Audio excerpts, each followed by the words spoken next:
Welcome to our exploration of Paul's commands in 1 Corinthians chapter 5. Today we'll delve deep into the ancient roots of Paul's teachings, tracing them back to the Torah and the prophets. Paul's first command in 1 Corinthians 5:13 states, "Purge the evil person from among you."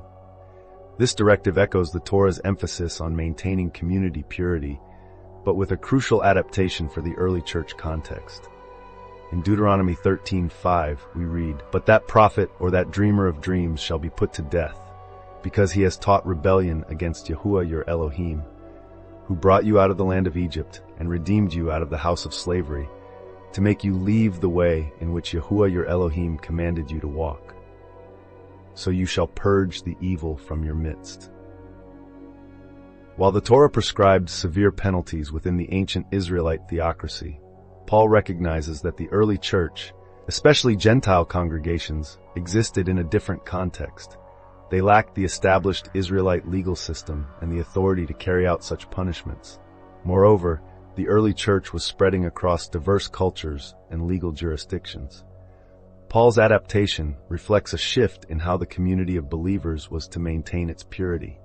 Instead of physical execution, he calls for the removal of the offender from the congregation. This approach aligns with Yeshua's words in Matthew 18:17, "And if he refuses to listen even to the church, let him be to you as a Gentile and a tax collector." Here, Yeshua introduces the concept of treating unrepentant sinners as outsiders, rather than subjecting them to physical punishment. This shift also reflects Yeshua's broader teaching about worship no longer being confined to a single place, as he stated to the Samaritan woman in John 4:21, "Woman, believe me, the hour is coming when neither on this mountain nor in Jerusalem will you worship the Father."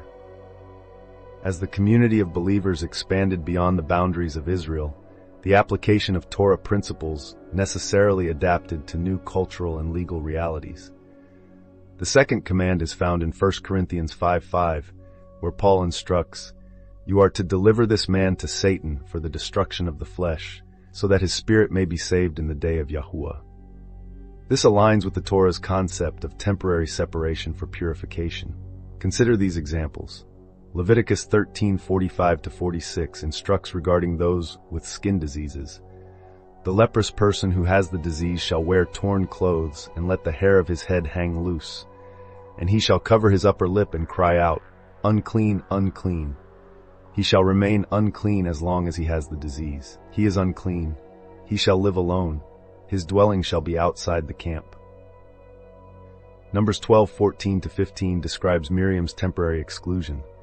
"But Yahuwah said to Moses, 'If her father had but spit in her face, should she not be shamed 7 days? Let her be shut outside the camp 7 days, and after that she may be brought in again.'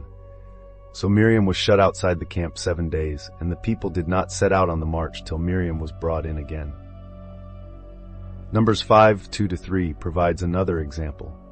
"Command the people of Israel that they put out of the camp everyone who is leprous or has a discharge, and everyone who is unclean through contact with the dead. You shall put out both male and female, putting them outside the camp, that they may not defile their camp in the midst of which I dwell." These passages illustrate the principle of temporary separation for purification, or as a consequence of actions, which Paul adapts to address spiritual uncleanness in the church community. The goal is not permanent exclusion, but rather a period of separation that leads to cleansing and restoration. Paul's third command in 1 Corinthians 5:7-8 states, "Cleanse out the old leaven that you may be a new lump, as you really are unleavened. For Christ our Passover lamb has been sacrificed. Let us therefore celebrate the festival, not with the old leaven, the leaven of malice and evil, but with the unleavened bread of sincerity and truth." This command is not merely metaphorical, but a direct instruction to celebrate Passover. Paul draws from multiple Passover traditions and connects them to Yeshua as the ultimate Passover lamb, echoing John the Baptist's words in John 1:29, "Behold, the Lamb of Elohim, who takes away the sin of the world."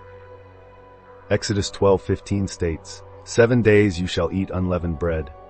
On the first day you shall remove leaven out of your houses, for if anyone eats what is leavened, from the first day until the 7th day, that person shall be cut off from Israel. Exodus 13:7 reinforces this. Unleavened bread shall be eaten for 7 days. No leavened bread shall be seen with you, and no leaven shall be seen with you in all your territory. Deuteronomy 16 verse 3-4 adds, You shall eat no leavened bread with it. 7 days you shall eat it with unleavened bread, the bread of affliction. For you came out of the land of Egypt in haste, that all the days of your life you may remember the day when you came out of the land of Egypt. No leaven shall be seen with you in all your territory for 7 days. Paul is instructing the Corinthians to actually observe Passover, while simultaneously using the symbolism of leaven to emphasize the need for spiritual and moral purity within the community. He's connecting the physical act of removing leaven from their homes with the spiritual act of removing sin from their lives and community. The 5th and 6th commands are found in 1 Corinthians 5 verse 11. But now I am writing to you not to associate with anyone who bears the name of brother if he is guilty of sexual immorality or greed, or is an idolater, reviler, drunkard, or swindler, not even to eat with such a one. These reflect the Torah's emphasis on separation from impurity. Numbers 16:26 instructs, And he spoke to the congregation, saying, Depart please from the tents of these wicked men, and touch nothing of theirs, lest you be swept away with all their sins. Deuteronomy 7:26 warns, And you shall not bring an abominable thing into your house, and become devoted to destruction like it. You shall utterly detest and abhor it, for it is devoted to destruction. Proverbs 1:10-15 advises, My son, if sinners entice you, do not consent. My son, do not walk in the way with them. Hold back your foot from their paths. These passages establish the principle of separation to maintain purity, which Paul applies to the context of the early church community. The final command is in 1 Corinthians 5 verse 12. For what have I to do with judging outsiders? Is it not those inside the church whom you are to judge? This aligns with the judicial system outlined in the Torah. Deuteronomy 17:8-13 establishes a framework for internal judgment within the community. Exodus 18:25-26 describes Moses appointing judges. Moses chose able men out of all Israel and made them heads over the people, chiefs of thousands, of hundreds, of fifties, and of tens. And they judged the people at all times. Any hard case they brought to Moses, but any small matter they decided themselves. Deuteronomy 1:16 instructs, And I charged your judges at that time, hear the cases between your brothers, and judge righteously between a man and his brother, or the alien who is with him. Paul applies these principles of internal judgment to the early church context, emphasizing the responsibility of the community to maintain its own spiritual health. In conclusion, Paul's commands in 1 Corinthians 5 are deeply rooted in Torah principles and practices.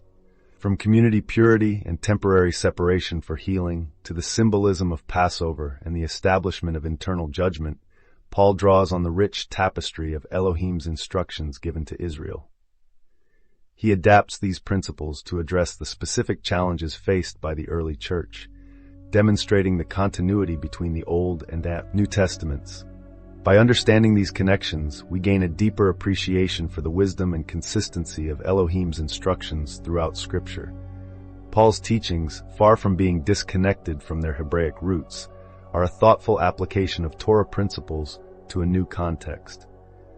This perspective helps us see the harmony between the Old and New Testaments and the enduring relevance of Elohim's law in guiding community life and personal holiness. As we reflect on these insights, may we be inspired to study the Scriptures more deeply, always seeking to understand and apply Elohim's timeless wisdom to our lives and communities.